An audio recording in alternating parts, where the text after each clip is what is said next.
Bring extra food. I'm Mark, a construction surveyor. This is a story from my time stationed at a construction site, and it happened on a spring afternoon. Sunlight filtered through the trees, warming the ground and creating a bright, inviting atmosphere. My colleague, who was also our driver, and I drove to a nearby town to grab lunch for the team. It was a route we had taken nearly 100 times, one I could navigate with my eyes closed. As we wound our way along the road, we passed vast fields. Out of the corner of my eye, I spotted a young couple walking side by side, heading deeper into the crops. The driver joked, "Look at those lovebirds. They're probably off to do something scandalous." As we drove past them, he even whistled. But curiosity got the better of us, and we tried to catch a glimpse of their faces. Oddly, even though we were less than a meter away, I still couldn't make out their features. The driver chuckled. It was a shame we couldn't see them more clearly. As usual, after buying lunch, we started our journey back.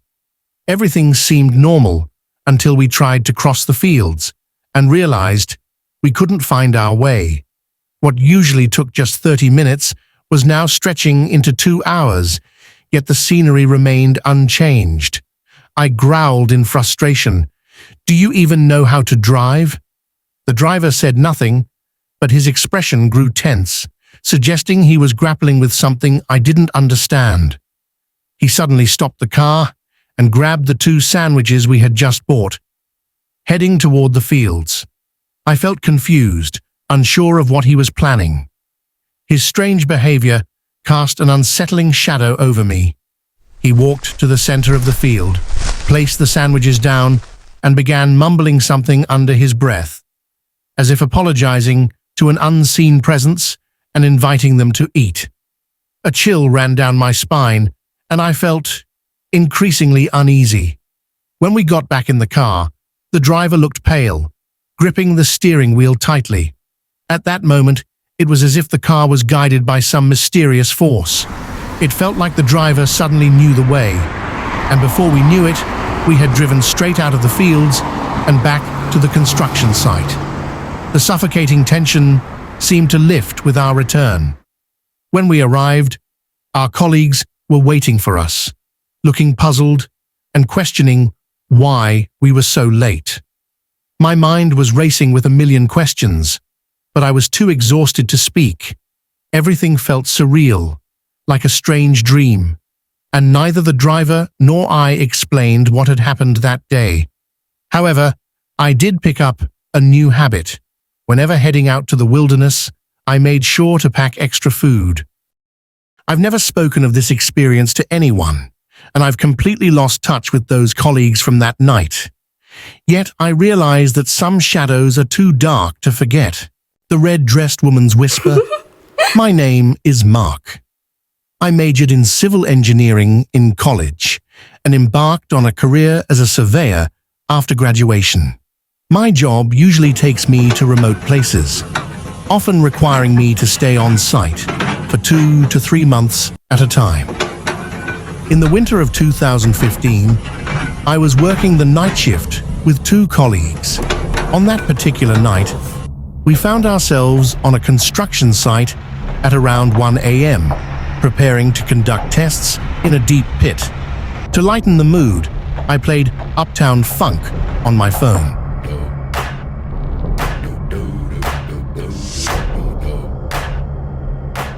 Hoping it would keep our spirits high.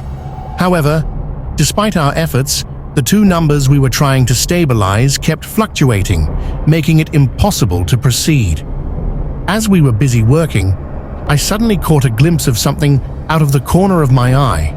I looked up, my heart racing, and saw a woman standing at the edge of the pit, dressed in a vibrant red outfit.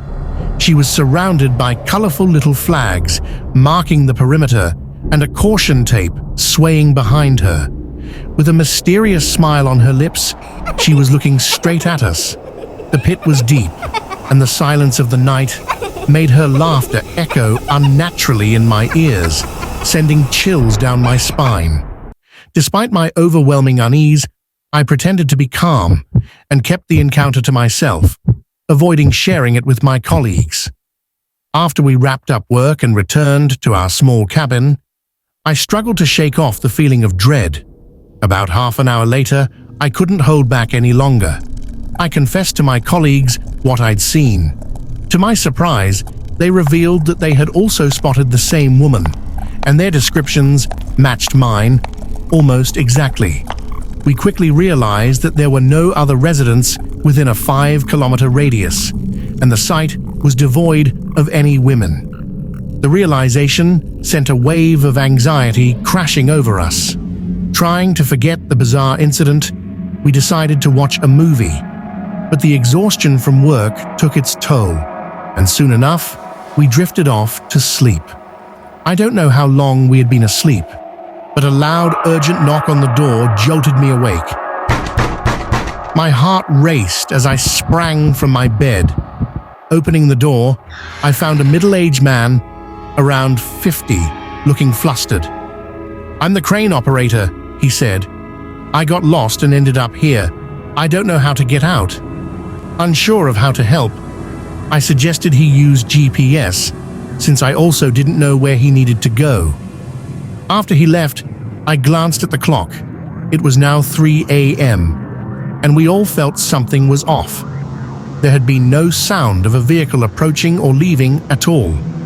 The next day, we heard news of an explosion at a nearby fireworks factory, which had resulted in several injuries. The unsettling part was that all our measurement data from that night turned out to be completely invalid. Every piece of information we gathered seemed to vanish into thin air, as if we were never meant to be there. The image of the woman in red haunted me. Her enigmatic smile lingered in my thoughts, and I began to wonder what had really happened that night. Did we stumble upon something we weren't supposed to? I felt a creeping sense of fear, realizing that perhaps some things are best left undisturbed. Shadows in the Pines. It was a crisp autumn afternoon when my two friends, Lily and Mark, decided on an impromptu hiking trip to a less-traveled trail in the nearby mountains. For their privacy, I'll refer to them as Lily and Mark. Though we weren't seasoned hikers, Mark had done some research and seemed eager to lead the way. As we trudged along the narrow path surrounded by towering pines, exhilaration filled the air. The vibrant leaves crunched beneath our boots, and laughter echoed through the woods. After about an hour of hiking, we stumbled upon a secluded clearing drenched in golden sunlight. It felt perfect for a break, so we set up a small picnic. As we spread out our snacks, an unsettling silence descended on the clearing. The chirping of birds abruptly ceased, and even the wind seemed to still. I glanced at Lily, who was unusually quiet, her eyes fixated on the tree line. I followed her gaze, but saw nothing. Mark laughed it off, claiming nature had a way of playing tricks on our minds. After finishing our snacks, we resumed our hike, but that unsettling feeling lingered. As dusk settled, we decided it was time to head back. The sun sunk behind the mountains, and the once vibrant trail morphed into a shadowy path. Suddenly, Mark, who had been leading us, stopped. "Did you hear that?" he whispered, his voice shaking. I strained to listen. At first, it was subtle, the crunching of leaves, the snapping of twigs, but it quickly escalated into distinct rustling, something, or someone, following us. Panic surged through me, and we quickened our pace, trying to dismiss our fears. Lily turned to us, her face pale. "What if it's a bear?" Mark shook his head, attempting to sound more confident than he felt. "Bears don't usually come this close during the day, right?" Just then, I glimpsed shadows flitting between the trees, their forms dark and indistinct in the dimming light. Panic surged through my veins. "Let's move faster," I urged, and we broke into a hurried walk, glancing back every few seconds. The rustling grew closer, and I swore I heard incoherent whispers mixed with chilling laughter. We finally reached the edge of the clearing, where our car was parked, but it felt surreal how quickly we had traversed that last stretch. As we approached, something caught my eye. A group of 5 or 6 figures standing silently at the tree line, their faces obscured, watching us with a cold intensity. Mark and Lily didn't see them. I grabbed their arms, pulling them urgently toward the car. "We need to go now." Their faces reflected confusion, but the dread in the air was palpable. We reached the car and scrambled inside, locking the doors as I started the engine. I risked a quick glance back. Those figures hadn't moved an inch, but I felt their unseen eyes boring into us. As we drove away, an oppressive silence filled the car, broken only by our ragged breathing. I glanced back through the rearview mirror, my mind racing. Who were they? What were they doing there? We never spoke of that day again, but I knew we hadn't just been followed. We had crossed paths with something far more unsettling, and I was left wondering if I would ever feel safe in those woods again.